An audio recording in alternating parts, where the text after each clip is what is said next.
was man braucht als Schauspielerin. Das ist schon nicht so schlecht, wenn man gut auswendig lernen kann, dass man eine Methode findet, wie man Texte auswendig lernt. Und für die Aufnahmeprüfung oder Zulassungsprüfung muss man ausschließlich Monologe lernen, weil man spielt ja alleine vor. Und die Zulassungsprüfung an allen Schauspielschulen ist so, dass man ein Vorsprechen macht. Also die Ausbildung an einer Schauspielschule dauert normalerweise 4 Jahre. Man hat im ersten Jahr einen Gruppenunterricht, Ensembleunterricht. Da lernt man so Raum kennenlernen, Partner kennenlernen, sich kennenlernen, unterschiedlichste Dinge, die wichtig sind, um später spielen zu können.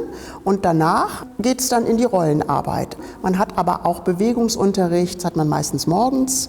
Man lernt atmen und sprechen, seine Stimme benutzen, man singt, man hat Aikido an manchen Schulen, man hat an vielen Schulen auch andere Kampfsportarten, man hat Fechten, das fand ich super.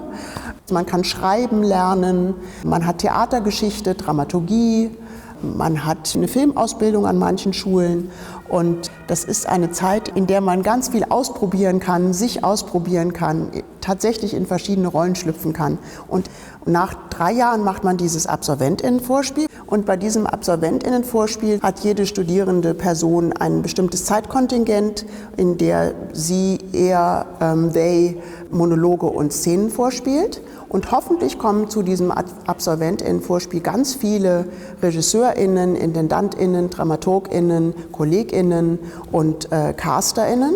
Und man kriegt sofort super Angebote und muss sich überlegen, wo man denn jetzt hingeht. Das ist nicht der Traum. Also man kann aussuchen, aber praktisch geht man nach dem AbsolventInnen-Vorspiel auf eine kleine Reise und spielt in München, Neuss und Berlin dieses Programm, was man hier auch schon gezeigt hat, vor. Und wenn es gut läuft, kriegt man dann ein Angebot, dort zu diesem Theater hinzufahren und da nochmal seine Monologe vorzusprechen. Und wenn es ganz gut läuft, kriegt man dann ein Angebot, dort an dieses Haus zu gehen und da zu spielen. Das ist wirklich schwierig als Schauspielerin, das zu verstehen. Es geht nicht immer nach Qualität. Also es geht auch nach persönlichem Geschmack. Und damit zurechtzukommen, das ist ganz schön schwierig. Aber das lernt man auch. Das ist halt wunderschön, mit KollegInnen da im Probenprozess was zu erarbeiten, abends dazustehen, Leute kommen extra, zahlen Geld dafür. Das ist ein so schönes Gemeinschaftserlebnis, ein solcher Luxus, das hat man in keinem anderen Beruf. Das ist einfach wunderschön. Also ich habe immer sehr gern viele Filme geschaut und mein Vater hat mich dann auch immer sehr animiert, weil ich sehr gern Pantomime zu Hause gemacht habe. Also ich habe immer auch sehr viel Sport betrieben, Kampfsport, verschiedene Kampfsportarten und auch Ballsport und ja genau, Taekwondo, Fechten, Surfen, alles Mögliche. Und da wollte ich so vieles machen.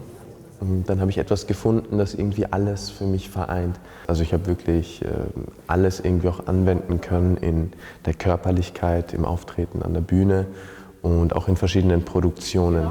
Die letzten 2 Stücke, die ich gespielt habe, das war etwas, worin ich mich sehr irgendwie gefunden habe, ohne es überhaupt zu wissen. Also da habe ich irgendwie entdeckt, dass vieles in mir auch geschlummert hat, das ich erst entfalten konnte durch genau meinen Beruf, durch dieses spezifische Stück, durch die Untersuchung davon.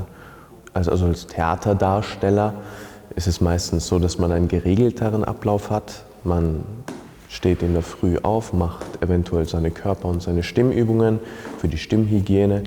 Dann geht man auf die Probe und hat entweder Textarbeit oder an die Bühne. Und dann hat man auch zu einer bestimmten Zeit meistens ungefähr zur selben aus. Beim Film ist das nochmal irgendwie etwas anders. Man arbeitet sehr von Projekt zu Projekt und es kann ein Frühdreh, Spätdreh sein oder man kann viele Tage hintereinander drehen und dann hat man wieder plötzlich eine Woche Pause.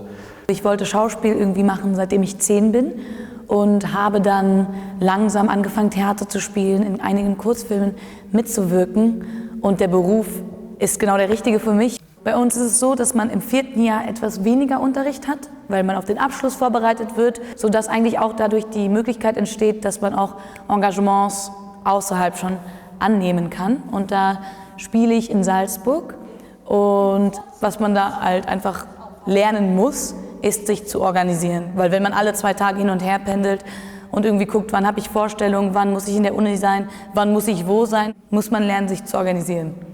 Mich interessiert tatsächlich Film und Theater, weil ich finde, es ist ein Beruf, der an sich schon so viel Vielfältigkeit mit sich bringt.